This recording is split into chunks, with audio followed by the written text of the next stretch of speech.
and we are conscious of the need to scrutinize and carefully examine who the applicants are. We cannot consider everybody who applies because otherwise wala na po tayong ipoprosecute dyan. Pero ang titiyakin po namin is that bago po kami kumuha ng state witness under the Witness Protection Program, ito po ay makakatulong po doon sa kasong isasampa natin. At bilang parang safety net, dito po sa mga natanggap, binanggit na nga po kanina ni Secretary Vida na hindi naman po sa lahat ng pagkakataon covered dito lahat ng kaso. It only refers to the cases which are covered and mentioned in the Memorandum of Agreement.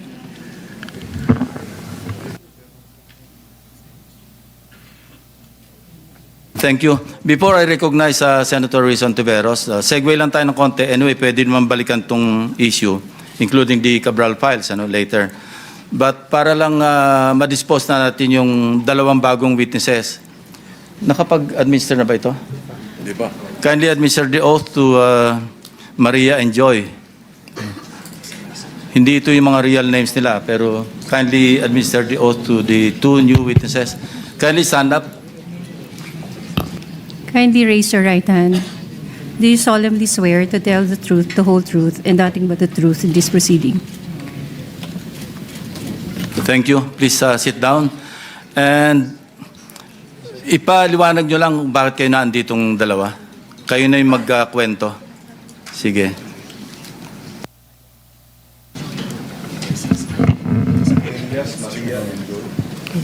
Good afternoon po.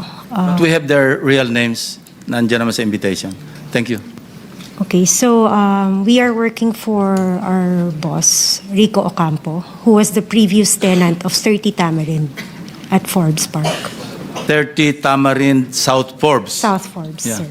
Kayo yung mga staff ni Mr. Rico Ocampo. Kami po, yes po, office staff po ni Yeah. sir. Na siya yung tenant doon sa bahay na naibenta noong April 2023. Go ahead.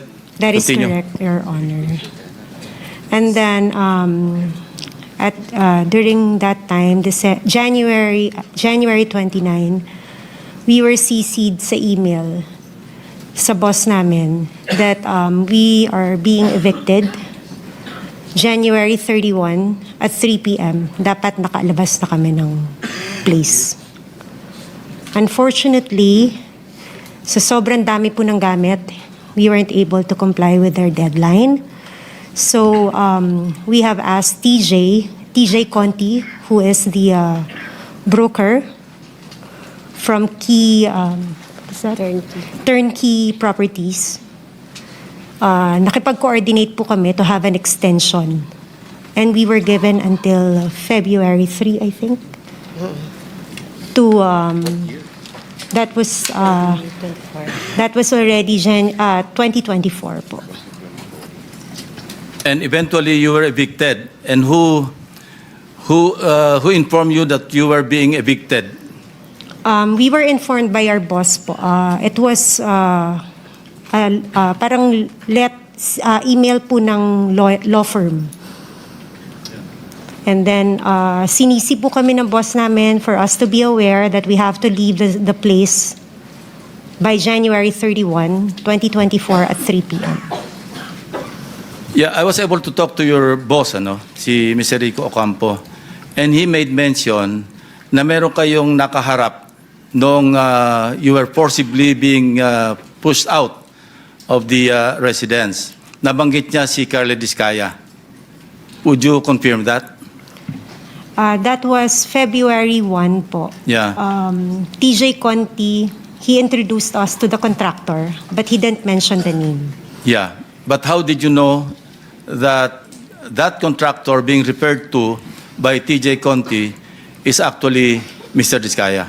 Well, actually, sir, we already mentioned to our boss nung lumabas yung mukha po ni Mr. Discaya.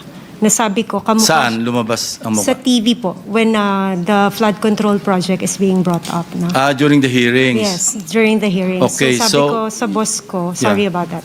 Sabi ko po sa boss ko, tsaka sa colleague ko, tingnan nyo nga, ma'am, tingnan mo pong maigi itong mukha na to. Hindi ba ito yung contractor na pinakilala sa atin ni TJ Conti? And then we both agreed na siya nga. And he was physically there. He was physically there. How long did you talk to Mr. Diskaya? It's less than 5 minutes po, pero kasi natandaan namin siya because he was the one manning the people na sinabihan pa na tulungan kami para mapabilis yung pag-move out namin. Kindly narrate the conversation that took place between you and Mr. Diskaya at that point in time. Okay. During February 1 po, it was just a short introduction by TJ Conti. He mentioned that he is the contractor. And then February 2, medyo nagtagal po kasi nakiusap na nga kami na we really cannot matanggal lahat ng mga gamit dahil sa sobrang dami. And he also mentioned to us na contractor ako dito eh. Meron din kaming deadline. And then we both asked baka pwede po namin pakiusapan yung may-ari, yung bagong nakabili ng bahay. And then he also mentioned that si Romualdez ang nakabili. And then after po nun, That's according to Mr. Diskaya. that is according Okay. to the contractors. Now, nandito tayo ngayon sa pagdinig, ano? Kung makikita niyong personal, si Carla Diskaya, makikilala niyo? Yes, Your Honor. Pakituro niyo nga kung nandito siya sa loob ng session hall. Lapitan niyo na lang kung sino dyan sa among the resource persons. Hindi, lapitan mo na lang at hawakan mo na lang sa balikat, hindi magagalit yan. Your Honor, Excuse pwede me, po bang... you will be recognized later. Okay. No? Tuloy lang natin itong proceeding muna. Sige, miss. Pareho kayo na ina-identify nyo na siya mismo yung kaharap ninyo na sinasabing ang may-ari ng bahay, si Speaker Romualdez, at kailangang umalis na kayo? Kindly answer, use the microphone. Tama po, Your Honor. Tama po, sir. So maski ngayon, sa susunod na panahon, sa ibang pagkakataon, ganyan pa rin ang inyong magiging statement. Correct, Your Honor. O ngayon, Carly, it's your turn. Your Honor, okay lang po ba tanggalin nila yung face mask nila? Kasi sa totoo lang po, talagang hindi ko sila naaalala kahit sa panaginip ko na naginip ako ng It's not for you to bangungot. identify them, it's for them to identify you. No? Your Honor, wala po kasi ang maalalang transaction at saka that's your nakapas. option to deny.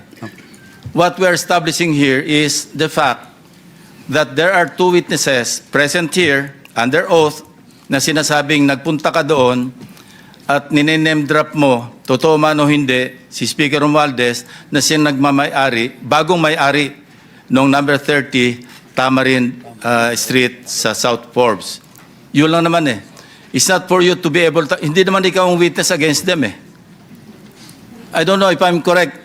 Secretary Bida, kindly help me out, or Dong, PG Dong. Tama ba yon? Wala siyang karapatan na i-identify yung nagturo sa kanya? Opo. Ang right to confrontation ho kasi, kung yun ho ang iniisip ni Mr. Diskaya, will come at the appropriate time. But for purposes of identification, ang kakailanganin lang po ay yung taong mag-identify dun sa taong kikilalanin. Thank you, PG Dong. Sige, say your piece. Your Honor, gusto ko po sanang ma-identify po muna yung dalawang nagtuturo sa akin kasi kahit ni minsan po, hindi pa po ako nakakapasok sa South Forbes Park. Hindi ko pa nga alam kung ano mga uri ng mga bahay meron doon. So, malabong-malabo po talaga at wala po akong inuutusan na kahit sinong broker kasi takot po akong bumili sa mga lugar na yun. Ang kaya ko lang bilhin po ng mga lupa sa lugar lang po ng mga Pasig na hindi ganun kamahal ang presyo ng lupa.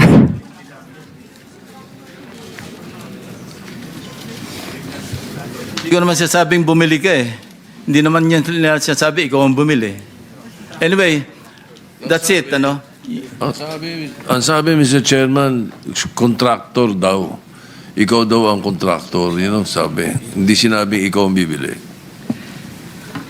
Your Honor, hindi po talaga, hindi pa po kami nakakapasok sa South Forbes Park. Settled na yan. At isang beses. Opo. They pointed to you, they identified you, and you are denying. Period. Mr. Chair, follow-up question. Yes, Senator Risa. Salamat, Mr. Chair. Miss, yung mas malayo sa akin, may nabanggit kayong law firm na kasama nung pagpapaalis sa inyo at pagpasok ng bagong may-ari. Aling law firm po iyon, for the record? Let me just check po my email, Your Honor. Tapos pakisabi na lang sa aming komite through the chair para lang mabuo namin yung sinasabi For that niyong matter, kwento. kung Yes, alam Mr. nyo Chair. rin, ang sinasabing si Speaker, pero si Speaker ba ang nasa deed of absolute sale? Kung hindi, sino? Kung alam ninyo. It's Golden Peasant po. Golden Peasant Holding Corporation, di ba? That is. Na ang major stockholder, isa nangangalang Paras. Hindi ko lang po sigurado. Yes. But for the law firm, it's Ocampo Manalo Valdez Lim.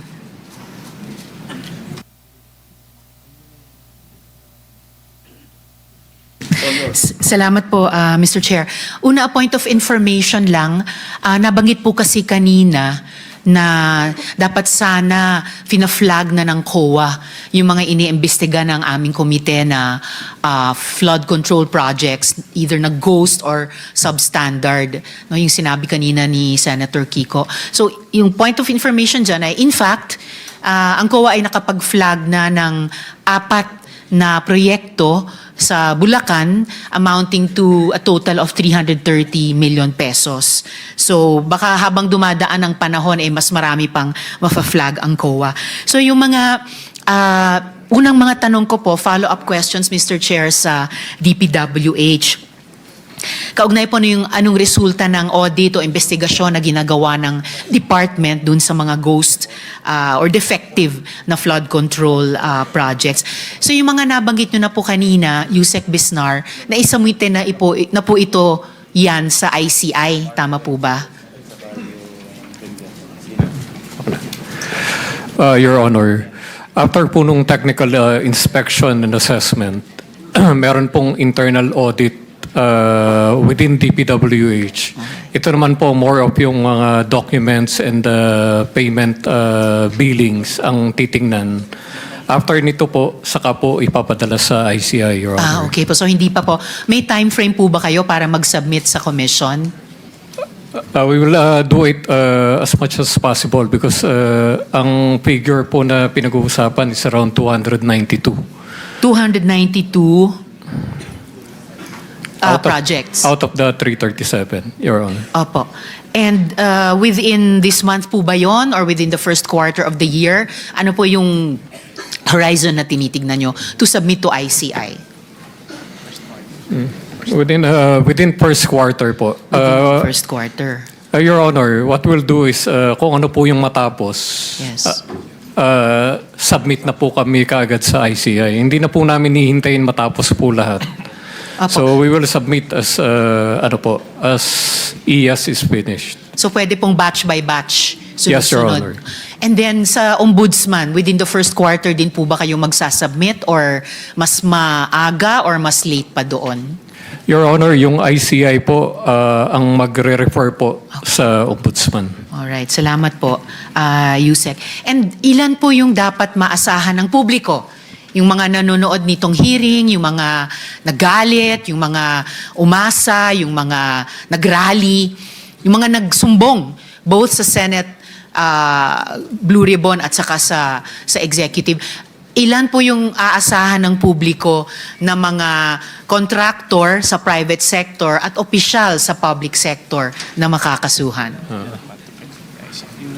Your Honor, kasi po gaya po nitong 416 na ito na nai-announce pero hindi pa po tapos yung technical inspection and assessment at saka po yung internal audit.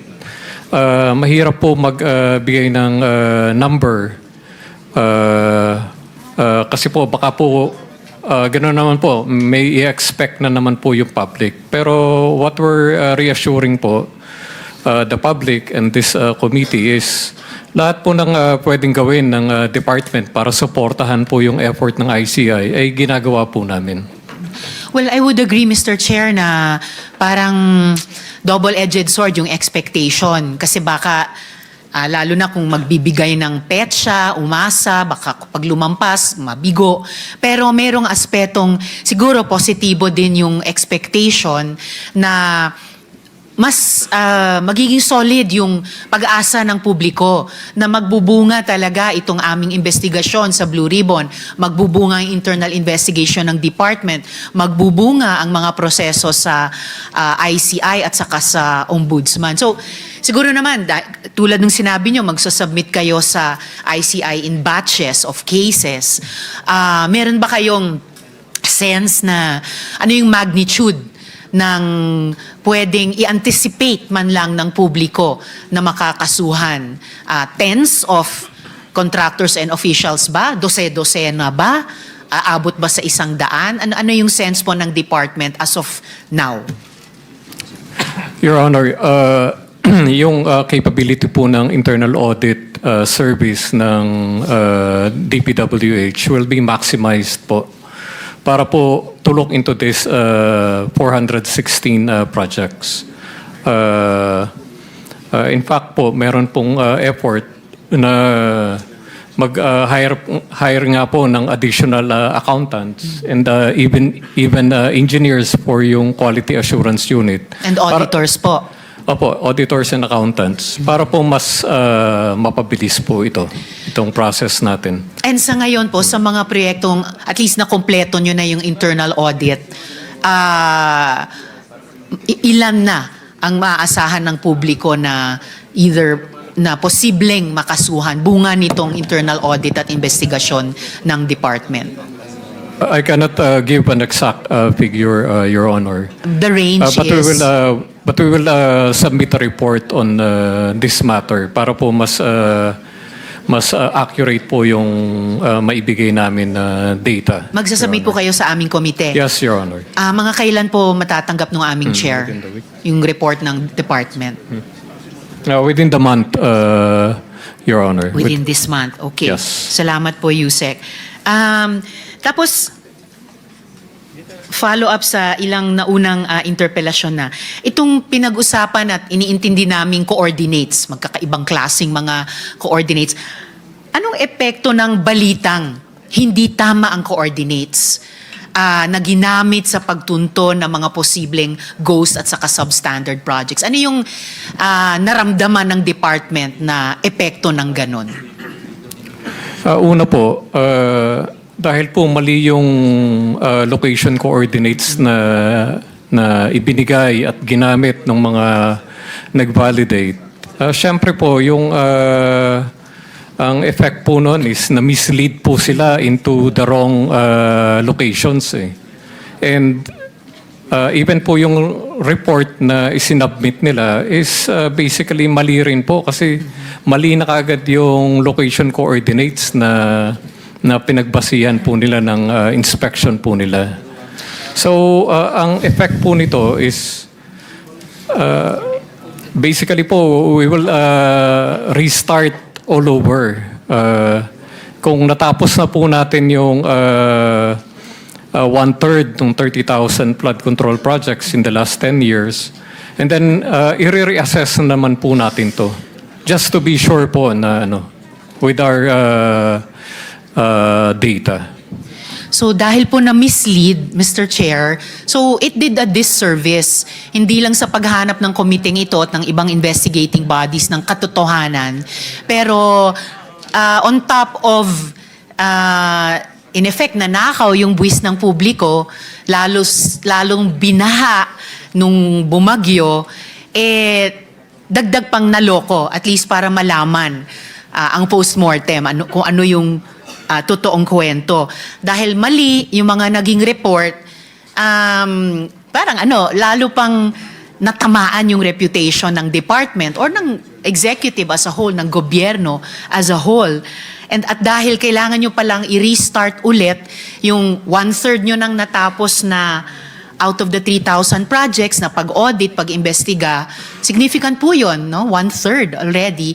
Uulitin nyo pati iyon, bukod sa 2/3 na hindi pa nasimulan. So, parang nasayang din, no? Yung effort, yung energy, yung resources ng department, Mr. Chair. Tama po kayo, Your Honor. Okay, so hindi po maliit na damage, no? All around. Nung iniimbestiga na lahat ito last year, ng iba't ibang bodies, nasa DPWH naman na. Yung mga MIPS na start, intermediate, and pati po yung infra-track, di po ba, Yusek? Lahat po yun ay nasa DPWH, Your Honor. Opo. So, bakit di yun yung ginamit ng department sa unang validation pa lang? Parang ngayon lang lahat ito nalalaman.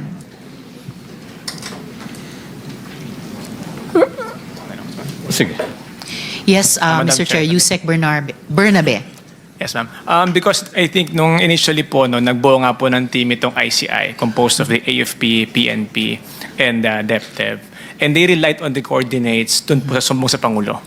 So they followed that Sumbong sa Pangulo coordinates, which is the MIPS coordinates. I see. So Opo. pati yung AFP at PNP na mislead sa simula. Pati sila na mali sa report dahil dito. Yun po yung kanilang pinuntahan po, yung MIPS Yes. coordinates po. Bale po, the DPWH is also coordinating with ICI to give technical support.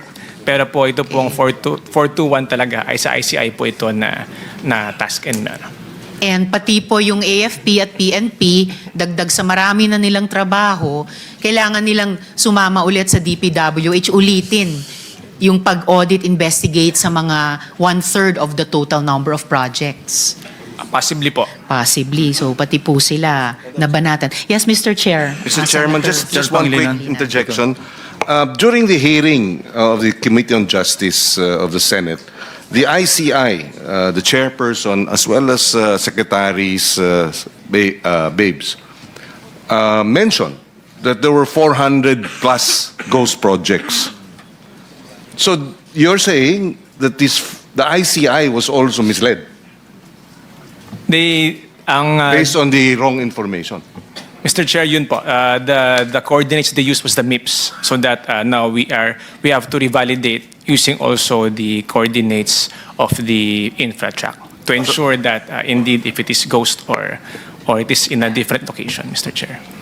Which black eye ang nangyari pati sa ICI bilang investigative body dahil mali ang mga coordinates na ginamit at sinasabing 400 ang ghost project na muka hindi pala tama at ngayon muli ninyong binubusisi.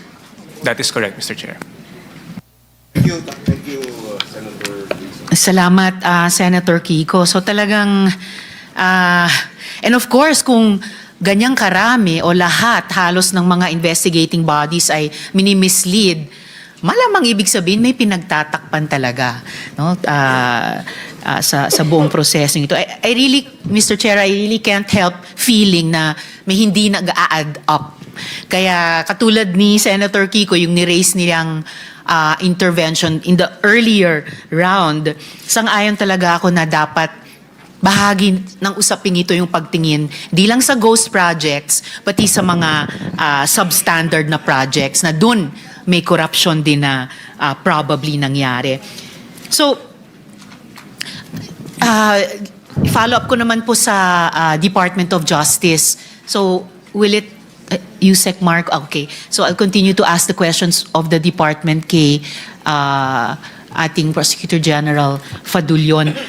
Ano naman pong epekto nitong issue din, yung sa coordinates, sa mga kasong isasampa dun sa mga suspected na corrupt? Well, sa ngayon po, Mr. Chair, as far as the cases that we have already and we are conducting investigations, hindi naman po siya maapektuhan, no? Pero in a way, it would have made things a bit faster.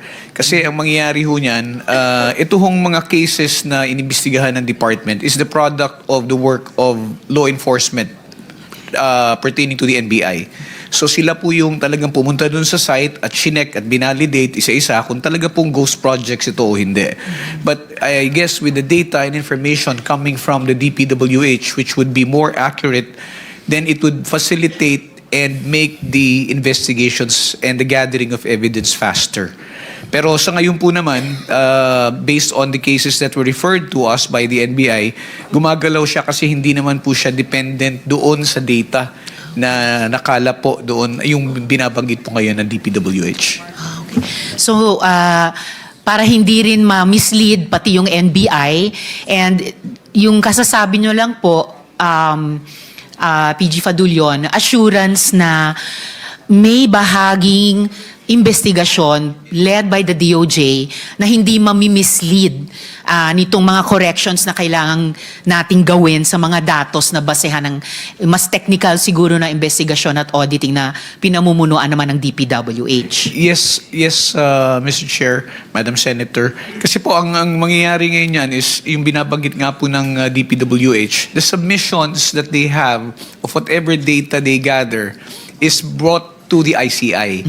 And then any investigation that the ICI sees is needed or may be conducted is referred to the Office of the Ombudsman.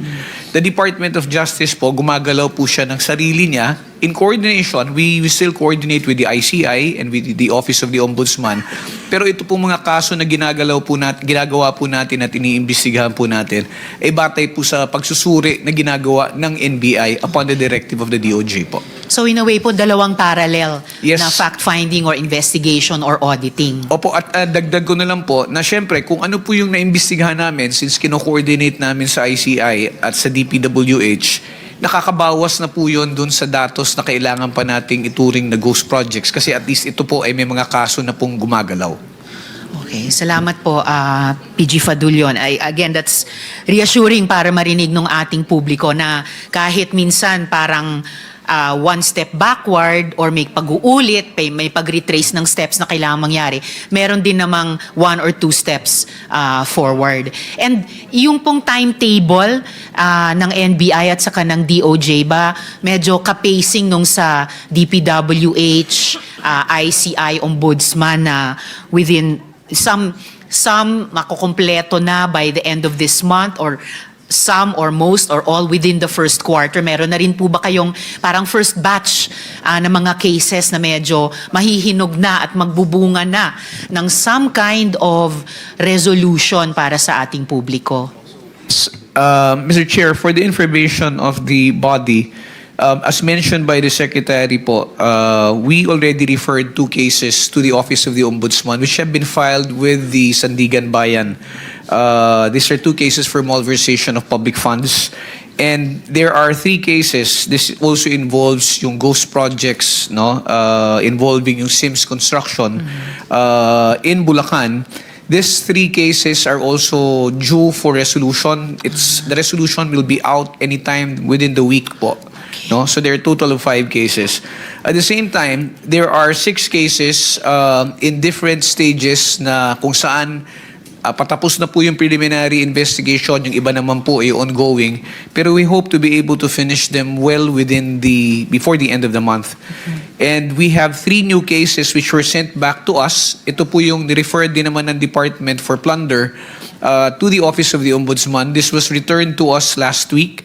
And within the week, the subpoenas for these cases para dun sa preliminary, pag-usad ng preliminary investigation ay may lalabas na po itong linggo na to. Salamat, PG. So again, maaasahan ng publiko natin na may mga significant na hakbang pasulong by, sabi nyo, yung iba by the end of the week, yung iba naman by the end of the month. So mga konkretong hakbang forward na pwede pong subaybayan ng ating mga kababayan. Okay, salamat po. PG. Balik po ako sa DPWH. Patuloy pa rin po yung investigasyon ninyo. Tama po ba? That is correct, Madam Chair. Opo, kasi nga, sabi nyo, batches by batches hanggang matapos yung audit at investigasyon sa lahat ng mga suspected na ghost or substandard projects. So, ano pong ginagawa ng DPWH para ingatan yung budget ng inyong department at siguraduhin hindi na or in largest part hindi mananakaw ang pera ng taong bayan? Madam Chair, insofar as the budget preparation is concerned, no, our planning undersecretary is already crafting a new way of formulating the DPWH NEP.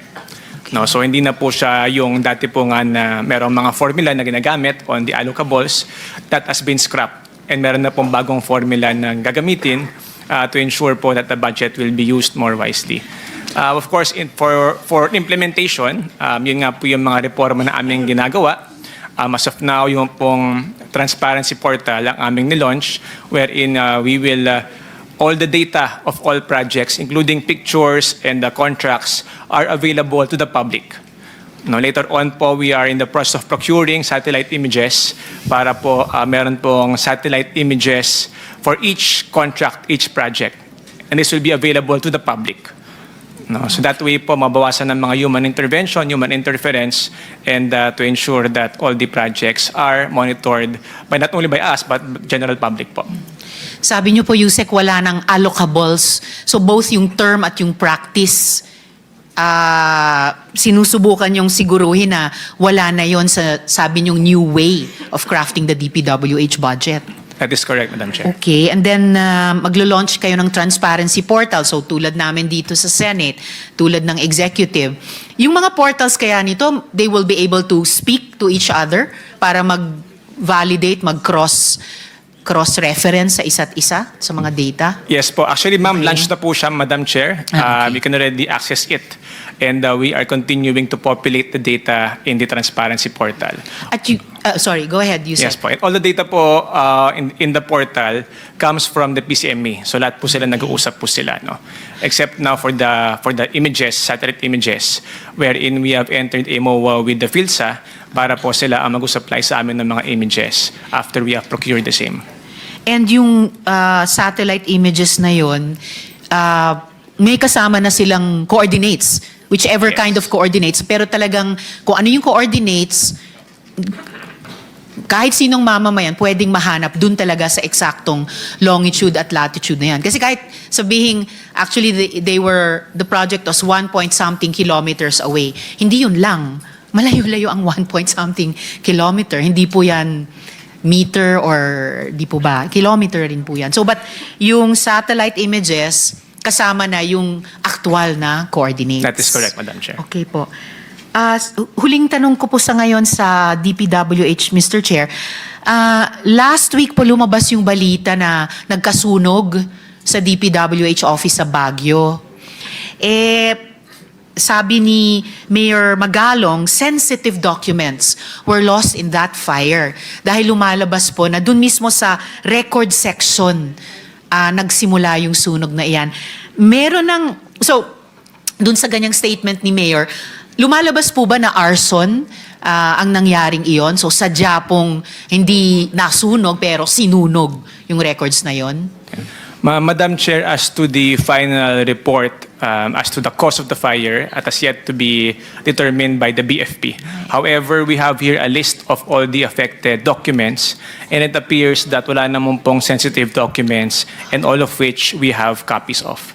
Okay, so mali ba si Mayor Magalong? Dahil sinabi nilang sensitive documents ang nawala. Na-reassure nyo na ba sila na those are not sensitive at may kopya po kayo?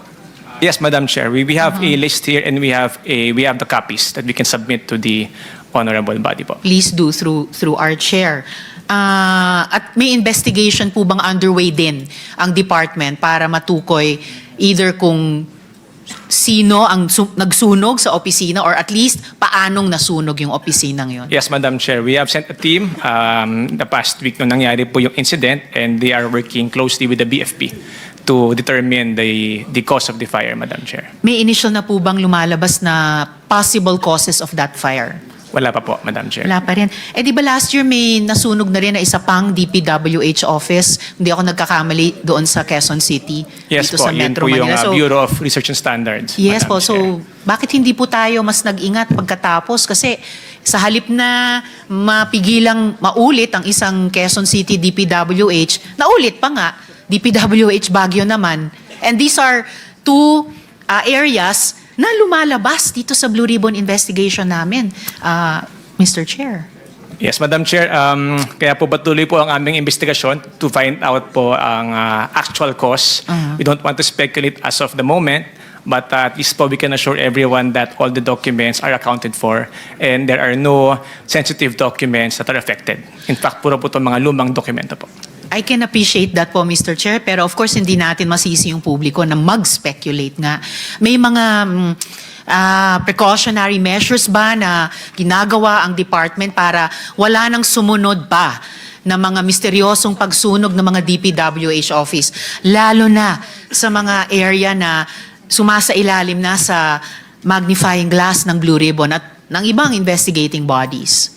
Well, Madam Chair, as of the moment po, at the very least when we came in, yun nga po, lahat po ng documents, we require them to be scanned and to have copies of. No? Of course, ito pong sunog, supposedly meron naman po tayong mga standards to avoid fire. However, of course, di po namin maiwasan kung meron nga po mga ganitong insidente. So ang mga gawa lang po namin is to secure the documents, ensure that we have copies, and that all are accounted for in the event that meron pong ganitong mga mangyayaring insidente. Okay, salamat po, Mr. Chair. Of course, never naman na walang magagawa ang department para maiwasan o mapigilan ito. So, I hope that the department will continue to be proactive, preserve the records kasi hindi lang siya of public value at ordinary times, pero lalo na ngayon na talagang bunga nung sumabog na issue ng flood control and other projects, scandals na di pa nga tayong lahat tapos na mag-imbestiga. Gusto nating ibalik yung tiwala ng publiko sa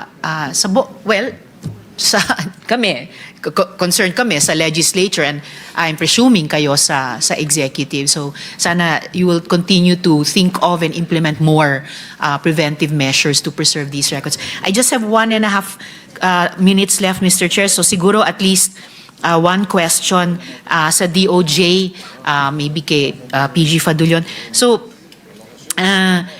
kasi kanina po, sir, pinag-uusapan natin yung mga parallel investigations na hopefully nagko-complement sa isa't isa at napipigilan na kung may delay man or may reversal on one track, at least tuloy-tuloy yung isa pa. So, kumbaga, nagtutulungan. So, ano pong koordinasyon meron ang DOJ sa DPWH din, sa ICI, sa Office of the Ombudsman para siguruhin coherent po yung mga investigasyon ninyo at yung buong investigasyon ng executive at yung talagang dapat na masingil ang accountability, sila po'y talagang masisingil.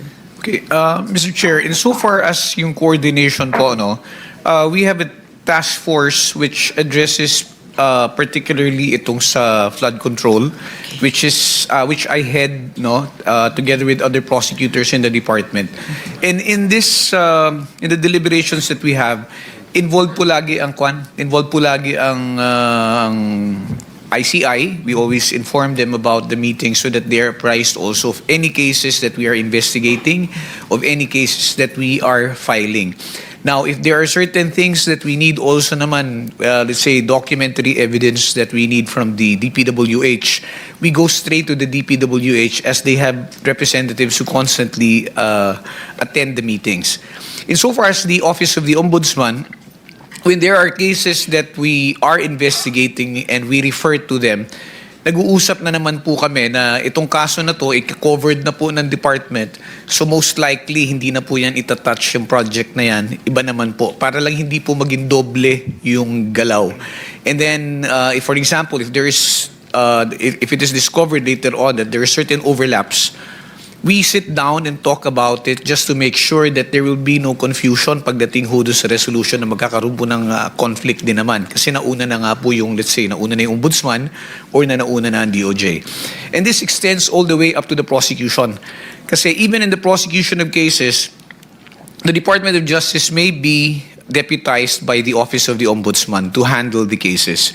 And as in fact, by way of example, the case as against Sara Diskaya, which is now pending before the court in Lapu-Lapu City, Cebu, is being handled by prosecutors from the Ombudsman in the office, Ombudsman Mindanao and Ombudsman Visayas. But the Department of Justice prosecutors are also there to provide assistance or to collaborate with the lawyers of the Office of the Ombudsman, just to make sure that we're on the same page po. So, yun pala, may maibibigay ba kayong status nung proseso laban kay Sara Diskaya dito sa aming komite? Well, what we know, Mr. Chair, is that there were hearings that were already conducted, and that there were certain incidents that were raised also. Among them was to have to question the authority of the court that issued the warrant, saying that the court did not have jurisdiction to issue the warrant of arrest. But I think that was also addressed considering the fact that the transfer of the case, the case was initially filed in Davao, but because of the creation of the Supreme Court of Anti-Corruption Courts, no, designating Lapu-Lapu City and Dumaguete, doon kaya po nailipat doon. So I think that issue was also resolved. There was also a request which was made by the accused in that case to have the case remanded or transferred back to Davao, but which the court also denied in an order that it issued late last week. So sa ngayon po, hindi pa lang po namin, pinababantayan po namin ngayon dun sa prosecutors namin, makipag-coordinate po dun sa ombudsman prosecutors para sa mga susunod na hakbang na mangyayari, kung kailan po matutuloy yung arraignment and how the other incidents are being resolved po. And correct me if I'm wrong, PG, Ms. Diskaya actually surrendered, ano po? Even before the warrant was issued. Tama po ba yan? That is correct po, ma'am. I don't think surrender would be the correct term, but she submitted herself to the jurisdiction of to the NBI for her own protection. And then when yung warrants of arrest lumabas na po, doon na po isinerve sa kanya, at yun po ang naging dahilan kung bakit siya nadala sa Cebu City, sa Lapu-Lapu po. So I stand corrected. Salamat para dun sa correction. You mentioned, sir, for her own protection. Anong ibig niyong sabihin doon? Well, yun po ang binigay na dahilan kasi tinatanong po namin yung NBI noon, what is she surrendering for when there were no cases yet? No? So, I think yun yung binigay na dahilan sa amin for parang protective custody. Okay, so hindi mo naman pwedeng tanggihan po kung humihingi ng protective custody yung tao. Kaya lang po, dumating na sa punto na ilalabas na nga po o lumabas na nga po yung warrant, wala rin naman pong gawa ang ating mga taga-NBI kung hindi ipatupad yung warrant at iserve sa kanya. Salamat, sir. Well, for my last quarter minute or so, kahit masakit marinig ng lahat ng mga sektor na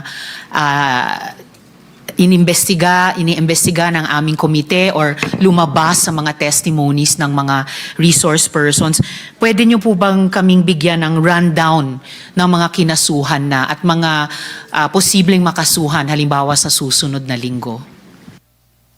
You may respond, and incidentally, yung time nyo expired Yes, na. thank you, Mr. You Chair. may I can answer. reserve thank you, Mr. Chair. If, Mr. Chair, if you will allow, I can just submit a list to the good senator, just so that all the names of those who have been charged, who are under investigation, and who will be the subject of preliminary investigations will be brought to your attention po. Please do so to our chair for the whole committee. Salamat po, PG. Yes. Salamat, Mr. Chairman. Thank you, Senator Risa. The next in line is Senator Dante Marcoleta. Thank you, Mr. Chair. Kanina po ay pinag-uusapan natin ang mga coordinates, Yusek Bisnar, and you started citing 416 cases. Ito yung parang potential flood control ghost projects, di ba? Yes, Your Honor. And then, following the MIPS start and ends, you establish that talagang merong discrepancies sa coordinates. Tama. Actually, lahat. Yung 50, more than 50 and less than 50, sabi nga ng chairman, parehong mali yun. Because talagang may diferensya. Tama? In comparing po yung actual na site and then Yes. yung MIPS start coordinate. Kaya nga, the reason is, ang nangyari nga, ang pinadala sa opisina ng Pangulo ay yung MIPS application. If you will recall, nandyan naman si Yusek Bernabe. During the first hearing of the Blue Ribbon Committee, of which I was the chairman, I already pointed out na ang sumbong sa Pangulo was based on the MIPS submission, which is wrong. Nagtataka ako kasi, Mr. Chair, kung bakit hanggang ngayon ayaw pa nilang sabihin yung dahilan. Nung pinag-submit kayo ng Pangulo, whatever reference data you might have, pwede naman yung ibigay yung PCMA. The PCMA is more accurate than the MIPS. Yusek Bernardo, will I be correct in assuming that? Mr. Chair, tama po, yung PCMA po yung actual. Tama Yes, po. and then there is even more accurate than the MIPS and the PCMA. Ito yung tinatawag ninyong Survey 123. Tama? Yun nga nga siguro, maski ang chairman, naguguluhan sa inyo, bakit nga yun ang unan yung naisip? Of course, nagpaliwanag si former secretary, tama naman yun, at sa pagmamadali, dahil nga kailangan na ng Pangulo, ang naisip ay yun muna. MIPS. Pero ito multi-year kasi. Kahit paano mo isipin, yung multi-year, gumagalaw naman yun eh. Kung pagbabasihan po natin ang inyong mga records, tingnan po ninyo, sinasabi pa nga dyan sa PCMA, this is geotag ito eh. Hindi ba? Real time. So doon pa lamang sa real time, geotag, dapat yun ang binigay ninyo. So na-lessen sana yung 421. Anyway, sabi ni former secretary, it's mind-boggling na 421 naman. Siguro nga sa karanasan naman niya, baka naman siguro 20 hanggang 50 siguro, baka maniwala sa mga. Pero 421, sabi niya, medyo katakataka. Pero, Mr. Secretary, I will refresh your memory. Nung ako pa yung chairman, I was expecting na ang pinag-uusapan natin, wala pa tayong numbers noon eh. But nung mag-deliver ng first privilege speech ang ating chairman, kinuwenta namin lahat. Sabi ko, pagka ganito, hindi ko kulangin sa 50 ang potential numbers ng ghost projects. And at that time, you even agreed with me na maaaring ang ganon. Pagkatapos, yung second meeting, naalala ko, Mr. Chair, dalawa lang yung sinabit mo, Yusek, Secretary, na ghost projects ng flood control. Ito nga yung dalawang projects ng SIMS at saka yung Wawaw na nandun sa may Capiz, Taliptip River sa Perez, Bulacan. At yung isa naman ay yung reinforced concrete river wall sa Baliwag, Bulacan. So I was a little bit annoyed. Alam mo naman yun, tinext kita. Sabi ko, this is not our agreement. I was hoping that you will submit to us at least or not less than 50 ghost projects. And then you will remember that because of that text, you texted me back. Tiningnan ko uli yun. The date is August 30, 2025. And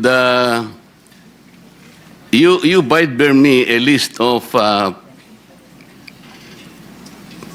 temporary, ang subject ng text mo, Secretary, Summary of Flood Control Inspection by Implementing Offices. This is August 30, 2025. The total projects na covered by that summary, 2,113.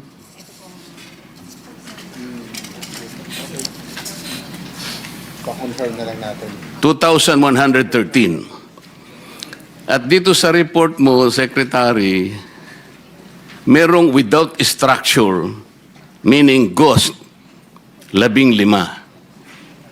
So if out of 2,113 investigated projects, meron kayong nakitang 15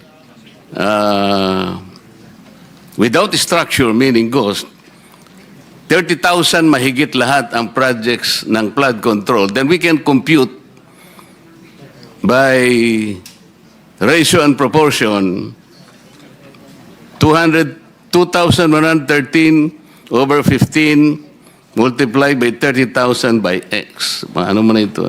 So lilitaw dito, Secretary, the potential ghost projects out of the universe of 30,000 projects, pwedeng maging 213 ang costs. Hindi 421. Yung 200, dito sa kwenta natin, it's possible. Is my logic valid? Yusek Bisnar? Yes, Your Honor. Akala ko kukontra ka eh. Yun nga eh. Bakit hanggang ngayon sinusundan nyo yung MIPS? Hindi kayo kagad kumurba kagad eh. Nakita nyo, merong PCMA, merong Survey 123, but pinilit pa ninyong gaygayin lahat using the MIPS. Alam na ninyo, from the beginning, I told you it was wrong already. Bakit ngayon, pinipilit nyo pa, ngayon pa lang kayo kukurba? Sabi nga ni Senator Montevero, sabi mo ulitin nyo naman lahat ito, ang public na naman magtatagal na naman tayo. Bakit hindi nyo kagad ikinurba yung pagsusuri ninyo? Ako na. Your Honor, nung nagpakuha po tayo ng coordinates for the inspection ng AFP-PNP, dated September 9, 2025, pinakuha na po natin yung coordinates from both MIPS and PCMA. And ito yung ibinigay natin sa AFP-PNP. Ang ano lang po doon is hindi lahat po ng projects ay merong both MIPS and PCMA infratrack coordinates.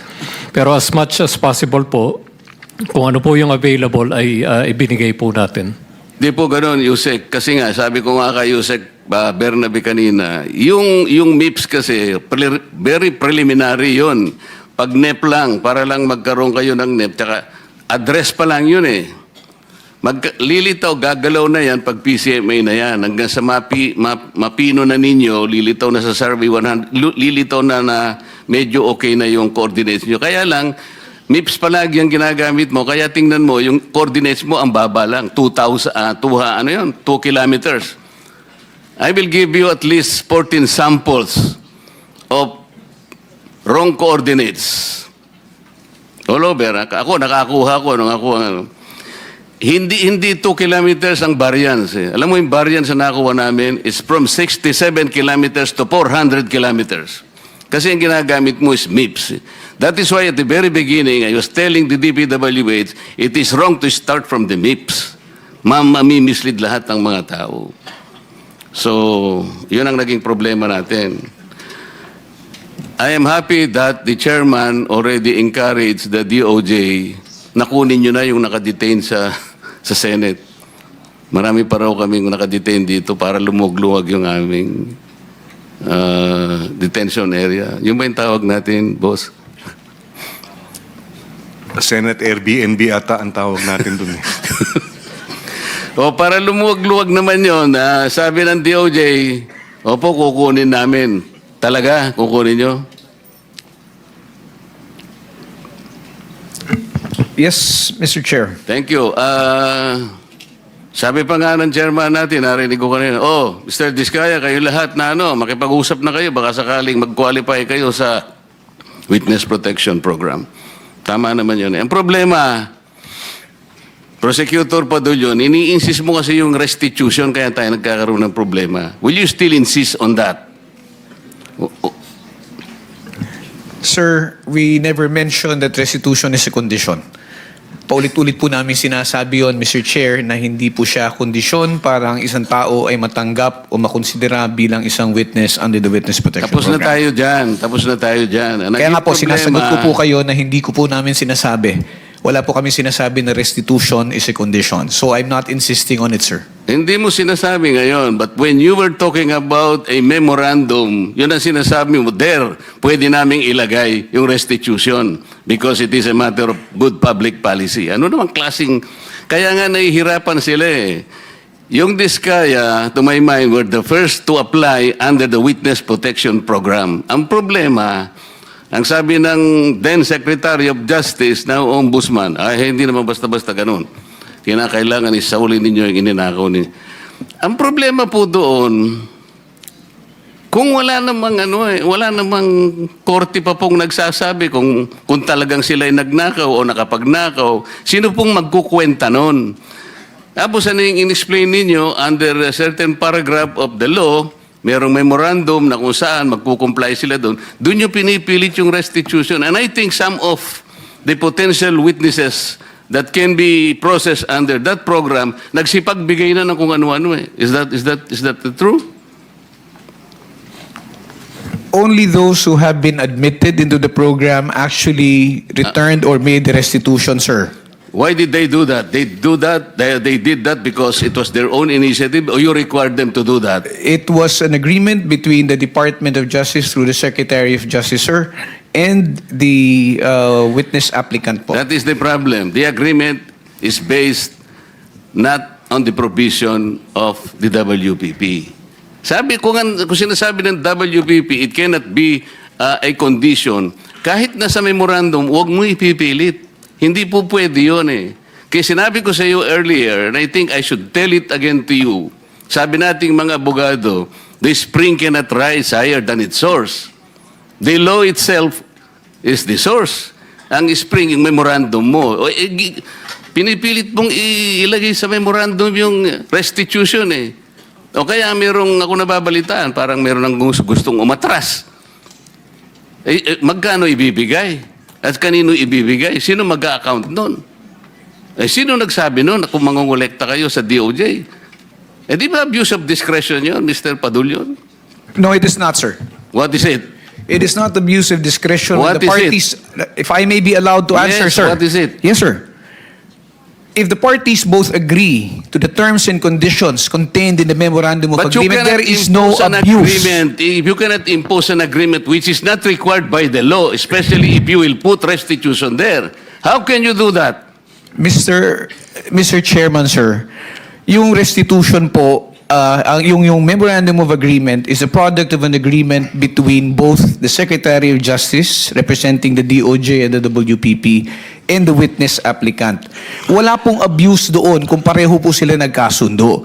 Paulit-ulit na po namin sinasabi na ito tayo, naghahanap tayo at naghahabol tayo doon sa mga taong nangurakot, tapos itong mga tao na umamin at handang magsoli, ayaw nating tanggapin yung kanilang sinusoli. Ano ho ang nakikitang mali doon? Para po sa amin, para ho maibsan kahit papano yung sakit at pagdurusa ng ating mga kababayan na nakikita nila na napakalaking pera ang nawala. Ano ho ba yung maibalik natin yung kaunti? And remember, Mr. Chair, if I may... Do not preach to the choir. No, I'm not preaching, Sandali lang. Ang pinag-uusapan natin, these people are supposed to be potential witnesses for the state. Kailangan tulungan natin ang Estado para ma-prosecute kung sino-sino ang dapat managot. Kaya nga natin sila ilalagdag. Mahirap ang gagawin nila. Malalagay sa alangin ang buhay nila. Kaya nga yung witness protection is for them. Sa title na title lang makikita mo, witness protection in interest para sa kanila yon. So yung memorandum of agreement, ayun ay dahilan lamang para masiguro mo na sila'y makikipag-cooperate. Kasi kahit na sila'y na-approve under the witness protection program, but they will not cooperate based on the memorandum, pwede mo siyang i-discharge eh. Alam mo, the court can still do that. At saka yung final approval ng witness, state witness, nasa court yun eh. Huwag mong kukunin yun eh. Kaso, isinasama ninyo yung restitution. That is the problem. And I will object to that. Palaging mali yun eh. Paano yung kay Diskaya? Pinipilit ninyo na mag-restitute. Sabi niya, ewan ko kung pinag-usapan ninyo. What did they tell you, Mr. Diskaya? Your Honor, kung magkano po ang i-restitute po muna namin. Ano sabi nila? Magkano daw? Ako po, hindi ko po masabi kung magkano po. Kasi para sa akin po, parang kami po ang nanakawan. Parang ibig sabihin, parang modern day na pagnanakaw. Ibig sabihin, yung nakaw ba? Siya pa ang magbibigay ng pera dun sa ninakawan niya? Parang ganun po. Sabi niya kanina, it's the agreement between the applicant and the DOJ. Did you agree that you will restitute any money to the DOJ? Wala po pang maibibigay po. At saka... yun na nga. Because wala kang maibigay, hindi kanya ipoprocess under the Witness Protection Program. Is that not correct? Hindi ko po alam, Your Honor, kung... Mr. Chair, paano to? Ito si Mr. Diskaya, he was the first, tsaka yung asawa niya who applied under the WPP. The problem is, ang sabi ng dating DOJ Secretary, hindi, kinakailangan isoli muna yung mga pinagnanakaw. Hindi po pwedeng ganun-ganun lang. Paano ngayon siya mapuprocess if that was dangled? Paano siya mapuprocess to begin with? May I be allowed to respond now, Mr. Chair? PG Padilla. Thank you, sir. Sir, Mr. Chair, una, sabihin ko lamang po no, na kasinungalingan po yung sinasabi ni Mr. Diskaya na agad-agad silang sinabihan na magsoli ka. Ang pinag-uusapan po dito, bago man lang makapagsabi ng ganon, kailangan munang makita kung ano ang gusto at kayang sabihin at patunayan ni Mr. Diskaya at ni Mrs. Diskaya doon sa kanilang salaysay. Prosec Pero General. hindi po sila nakikipag-ugnayan sa department. Kaya hindi po sila mabigyan ng kaukulang proteksyon at hindi po ma-process yung kanilang application.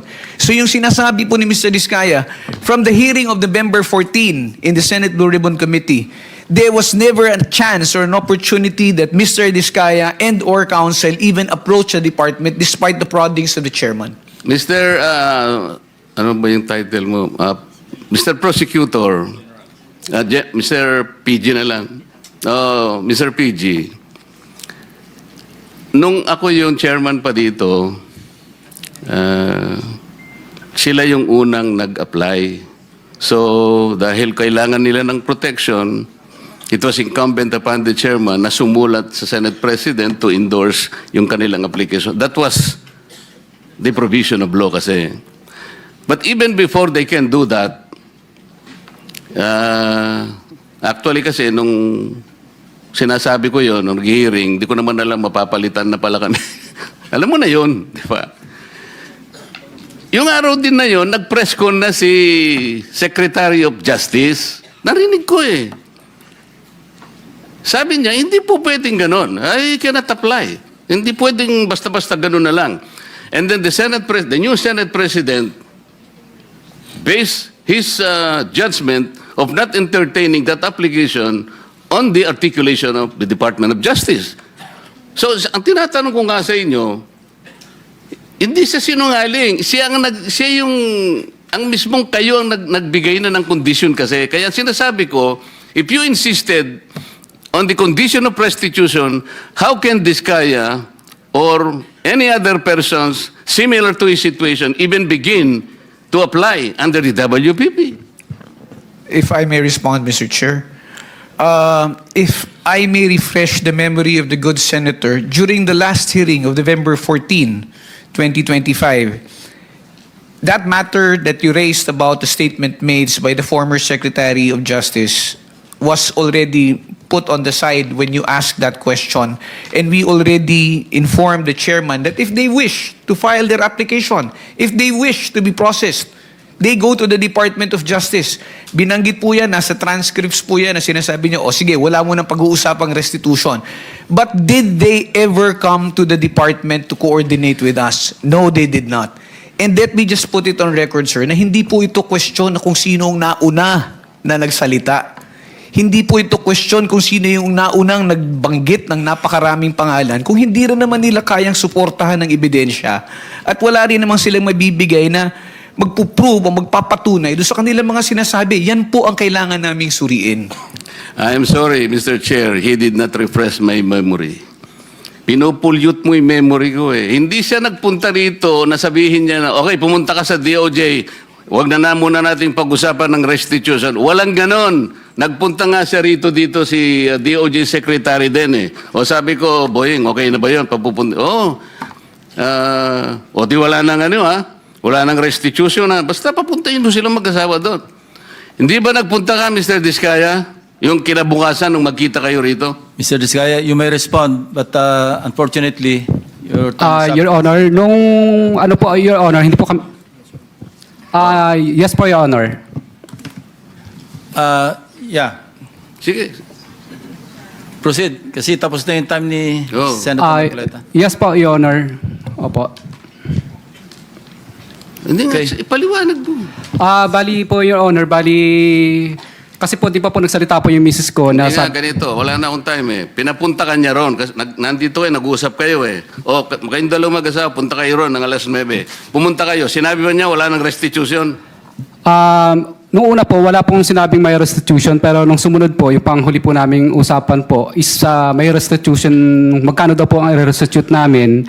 Tapos kakasuhan din po daw kami at hindi didiinan. Pero gusto ko po, Your Honor, na hindi na po muna magsalita ng dire-diretso kasi po yung huli po yung misis ko na nagsalita siya na Hindi daw po kami kasama sa WPP. Yung natatandaan ko po yung huling hearing po dito ay nakulong po yung misis ko sa Davao. Samantalang meron naman po nag-exist na project. Kaya natatakot po ako, Your Honor, na baka pag nagsalita na rin po ako, baka po sa susunod po ako naman po ang makulong. Kaya hindi na po ako magsasalita. Salamat po, Mr. Chair. Thank you. Mr. Chair, point of order before the next. Yes, debate. Senator Risa. Salamat, Mr. Chair. Pwede po bang malaman kung tulad ng iniutos ng Chair nung nakaraang hearing, nag-submit na po sina Mr. and Ms. Diskaya nung buong listahan nila, ledger ng mga proyekto nila kasama ang mga joint venture projects para sa mga taong 2016 hanggang 2022? Your Honor, nung nakalabas po ako, Your Honor, nung nakaraan po, ay hindi po kami pinapasok halos ng mga taga City Hall. Kasi po yung mga taga City Hall po, pinasarado po nila yung office namin. Kasi po, nirevoke po nila yung business permit po namin dahil sa kakulangan po ng occupancy permit. So, nakiusap po kami sa City Hall na sana po papasukin po yung mga taga Senate Sergeant at Arms at ayaw po nila papasukin. At ngayon po, wala na po kaming empleyado. Lahat po sila ay iniwan na po kami o yung iba po ay separated na po kasi sarado na po yung kumpanya namin. Ganun din po yung mga nangungumpahan sa office po namin na building na pinuupahan ay wala na rin po sila doon. Kanya-kanya na po sila ng sara. Mr. Chair, diretso lang po yung tanong ko pero hindi diretso yung sagot. Parang kanina, lahat po tayo physically naghitla dun sa sinabi ni Mr. Diskaya na parang sila pa yung nanakawan. I would like to request the good chair to please reiterate yung utos ng komite kina Mr. Diskaya. I-submit yung ledger na sinabi ni Ms. Diskaya noon, meron sila ng mga proyekto pati joint venture projects mula 2016 hanggang 2022. Huwag po nilang sisisihin ang City Hall. Hindi po yan kasalanan ng City Hall dahil subject yan ng utos ng Blue Ribbon Committee. Mr. Chair. Sabi rin po ng ating secretariat sa komite, nag-follow up po sila kina Mr. Diskaya last week. Pero hanggang ngayon po, 3:44 na po ng hapon. Almost 3 hours mula nung nagsimula tayo, hindi pa rin sila sumusunod sa utos ng Blue Ribbon, Mr. Chair. Your Honor, makikiusap po sana ako na baka para mas kumpleto po yung project list po na makuha ninyo, baka po pwedeng isubpoena na lang po ang DPWS kasi may copy naman po sila kasi wala na po kami talagang mga empleyado na mag-aasikaso. Ako po nakakulong sa Senate po, yung misis ko naman nakakulong sa Davao. So wala po kami mautusan, Your Honor. Mr. Chair, I will submit to the wisdom of the Chair kung ano po yung pinakamabisang paraan. Ang hinahanap ko lang pong outcome ay mabigay ng mga ni na Mr. at Ms. Diskaya yung ledger nila na sinabi ni Ms. Diskaya mayroon sila nung mga joint venture and other projects nila mula 2016 hanggang 2022. Ewan ko ba, Mr. Chair, binabato pa nila sa DPWH yung responsibilidad sumunod sa utos ng Blue Ribbon, Mr. Chair. Thank you, Senator Risa. We'll try to resolve that issue. Thank you, Mr. Chair. Senator JB Ejercito is recognized. Just a quick manifestation, Mr. President, with the permission of Senator. Yes, go ahead. Well, Mr. President, ako hindi nagtataka bakit hindi tinatanggap sa Witness Protection Program itong mga Diskaya. Dito lang sa Senado, hindi na kayo nagko-cooperate eh. Ito'y patunay na mukhang hindi kayo qualified maging witness. Kung sa Senado, hindi kayo nagko-cooperate, bakit kayo bibigyan ng puwang ng mga taga-WPP? For the record, Mr. President. Thank you, Senator JB. Thank you, Mr. Chair. Anyway, Mr. Chair, naalala ko po yung kasi na-focus masyado matagal yung pong notorious district office ng Bulacan, pero equally notorious is the Mindoro, no? Kaya I would like to thank the Chair na sa request ko noon pa na sana si naging Regional Director Gerald Pacanan ay patawag at nandito na siya ngayon, no? At I would like to take advantage of his presence dahil matindi rin yung nangyari sa Mindoro.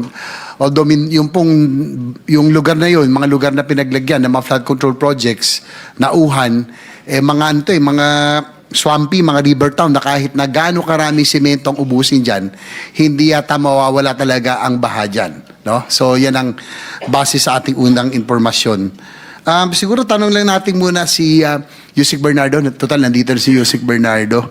Sinabi kasi ni Congressman Toby Tiangco na mayroong scheme sa lower house tungkol sa bentahan ng projects, no? Pwede nyo i-confirm.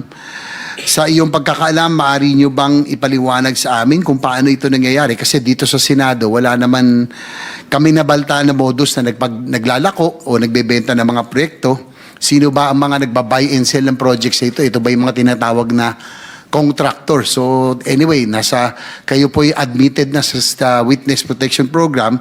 Baka maaari nyo na rin ilahad sa atin dito sa committee ito kung paano po yung scheme na ito doon sa paglalako at pagbentahan ng proyekto. Mr. Chair, may I be allowed to consult my lawyer po? Saglit lang po. Thank you po. Please consult your lawyer.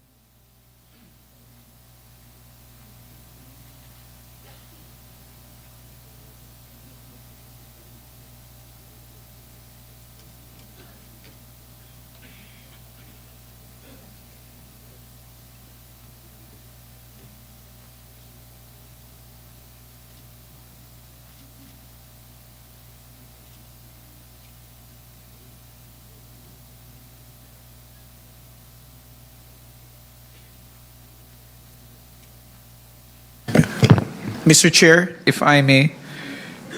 Yes, PG Padulan. Sir, in answer to the question raised by good Senator J.B. Estrada, the question ay J.B. Ejercito. The question refers to matters which are considered confidential at this time because we need to secure a written authority coming from the Secretary of Justice. But if the Secretary will allow and give that authority, Mr. Chair, we would like to request that it be done in an executive session, if possible. Okay, probably if there will be a next hearing, I hope that I can already ask the Secretary of Justice, the authority, about this matter that I'm raising. Because this is very important because I think this will give us a better appreciation of the whole picture on how this scheme was really done. We'll do that, Mr. Chair. We will raise the matter to the Secretary of Justice and try to secure that authority from him. Can we secure the authority from the DOJ Secretary now? Because I also have questions to be addressed to Yusek Bernardo because we want to confront the others who were also implicated during the last hearing or hearings, namely Undersecretary Olivar, Maynard Ngu, and the others. So hindi ba ka-clarify dito sa hearing? You see, this is the first time that we have Yusek Olivar and the others, no? Including Ms. Carlene Yap Villa, nandito rin. So mawawala ng saysay yung hearing ngayon kung maghihintay at wala rito si Secretary Vida. Can we secure the authority from him now so we can ask questions pertaining to those people implicated earlier by Undersecretary Bernardo? We will do that, Mr. Chair. Thank we you. will get in touch with the Secretary of Justice. May now, I, sir. before anything else, Mr. Chairman, contributory to what you are saying, dito po sa Blue Ribbon, lilinawin ko lang, this is in aid of legislation. Di pa kami, di porque may hinahanap kami nila Senator Ejercito na ang chairman namin ay tungkol sa mga listahan ni ganito at ni ganyan. We're not after personalities here. What we're after is a way to find a legislation that will prevent this from happening again. Over the years, it has happened. It has escalated into 2025. So ang hinahanap po namin sa tulong din po ninyo, makakita kami ng mga pamamaraan para mailagay natin, maisabatas natin na hindi na maulit ito. We're not after the names of people, personalities. Pag lumitaw, lumitaw. Pero ang inatanong namin, yung pamamaraan paano nangyayari ito upang wag nang mangyari muli. Ganun po yun. Salamat. We completely understand that, Mr. Chair, and that is the reason why we will get in touch with the Secretary of Justice. And also, with your indulgence, the only reason why we are bringing this issue of confidentiality is because it is cited in the law itself. And I believe that the witness who is covered is just mindful of the fact that it has penal sanctions if in the event disclosures are made without authority from the Secretary. We also understand. That's why you have to wait for that authorization. Yeah. Mr. Chair, dito na, hindi na executive. Mr. Chair, I just received word that the Secretary of Justice has given that verbal authority. The written authority will follow, so I think questions pertaining to the ones which Senator JB was asking earlier could already be answered. Okay, that settles it. Senator JB, you can continue. So, Yusek Bernardo can now answer the question given that the Secretary of Justice already gave the authority. Siguro pwede niyo nang sagutin kung totoo nga ba yung yung paglalako ng proyekto. Paglalako at pagbebenta ng proyekto, yung buy and sell, no? Nangyayari ba yan sa Senado o doon lang sa kabilang bahay? Mr. Chair, ang pagkakaalam ko po, pagka po mayroong ganito, ay the proponent ask, of course, the help of the regional directors and district engineers about projects to be released in their own districts or regions. So after that po, meron pong pinaka-proponent at itatawag doon. Pagka po tinawag doon at sasabihin na ito yung may nag-release ng proyekto. So with that po, doon po nagsisimula yon. Kung sino yung nag-release, we respect po the authority of the ones who released the project. Na sinasabi po namin na siguro sila yung, kumbaga sila po yung nagpa-release ng proyekto, sila po yung may karapatan sa proyekto. So ganun po yung scheme noon na kumbaga, pagka po merong DE na kinausap or regional director, of course, I won't mention names po sa ganitong pamamaraan, but pag kinausap po sila, meron po mga lalapit na proponent dyan at considering po na pagkamalayo po yung mga proponent, halimbawa, meron pong napagbigyan na contractor na malayo at meron po sa locality na gustong kumuha ng proyekto, yun po ang kinakausap po yung DE or yung director na sila na po ang gagawa doon. Yun po, ganun po, Mr. Chair. So ito ba yung tungkol sa allocables, no? Kasi Yusek Bernardo, nung nakarang hearing dito, doon lang namin narinig sa Senado yung allocables eh. Si Senator Pangilinan, alala ko, Senator Legarda, ng mga veterano na. Hindi rin nila alam kung ano yung ibig sabihin ng allocable at pinagpaliwanag pa namin si the late Yusek Cabral. So ito ba yung allocable na ito, termino na ginagamit lamang doon sa mga may distrito? Kung ano po yung pwedeng, yung allocable ba? Ito ba yung inaalok o ito yung pwedeng, hindi ko alam kung ano yung allocable eh. So tama po ba na itong termino ito confined to the other house sa mga contractors? Sa pagkakaalam ko po, Mr. Chair, yung pong tinatawag naming allocable started in 2022 when the new secretary was having problems about the releases of each district. Kasi nga po, wala pong basihan at wala pong kumbaga pattern kung paano po magre-release ng proyekto. So, yun nga po, that started with the formula of Yusek Cabral wherein she considered yung mga factors po na magde-determine po kung magkano talaga yung ma-release sa kada distrito. So yun po, pagka po sinabing allocable, the allocable of the engineering district po, yung pong kada distrito, bibigyan po nito ng corresponding allocation sa NEP na sasabihin po ng department, sasabihin po ng... But of course, it's after the meetings po ng RDC, projects are submitted as wish list, and then later on po, the planning will just tell us the operations kung magkano po yung pondo kada distrito. Dina-download po namin, and that will be the basis of submissions of every district or every region po. Salamat, Yusek Bernardo, kasi malaking bagay. Gaya nga nasabi ni Senate President Tito Soto, we are here in aid of legislation para nga hindi na maulit itong nangyaring modus. That's why we want to know the modus itself para hindi na ito maulit muli. Si Engineer RD Gerald Pakanan, Sir Pakanan, total nandito ka na rin lang, no? Nung mga presentation ni Governor Dolor, nandito kami, mismong kilala niyo si Governor Dolor? RD? Good afternoon po, Mr. Chair and the distinguished honorable senators of the Senate. Yes po, I confirm, I know Governor Dolor. Nakakausap niyo po siya dahil kayo po ang regional director ng naging provincial director ba kayo or RD na kayo ng Region 4B? I am the regional director po, Your Honor. So nakakausap niyo po siya?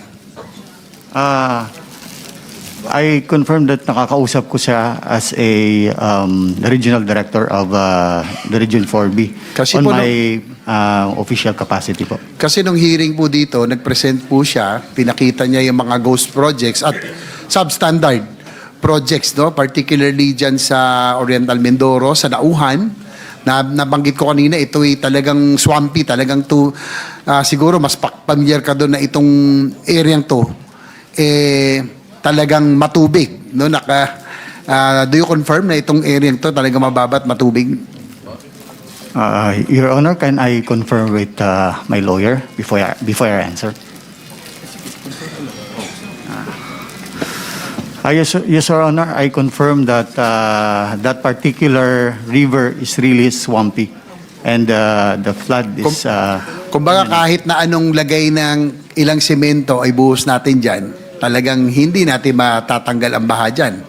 Mismo alam ko, naalala ko noon, then Secretary of DOJ, si Ombudsman na, nagsabi na swampy town daw yung no? Sa investigasyon nila, yung Nauhan. Tama ho ba?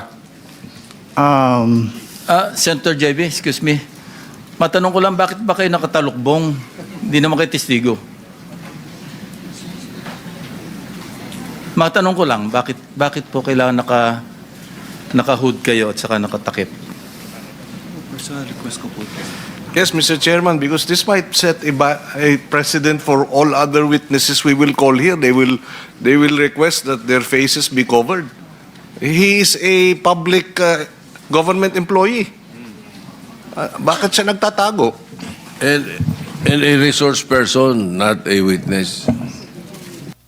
That was the question I was raising kanina, Mr. Chair. Hindi pala tayo nagkaintindihan bakit na nakatakip yung mukha ni Ginoong Pakanan. Akala ko naman, si Maria sa si Joy.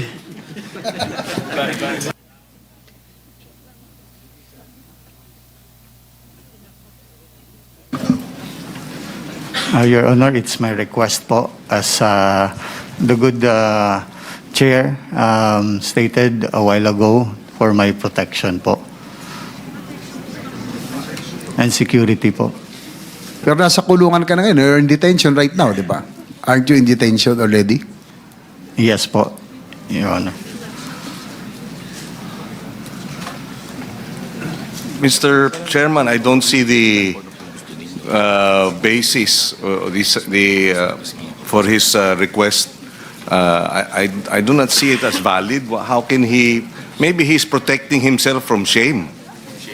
Baka nahihiya siya dun sa mga kasamahan niya o kung sino kaya ayaw maipakita yung kanyang... Ano talaga ang dahilan bakit kayo nakatakip?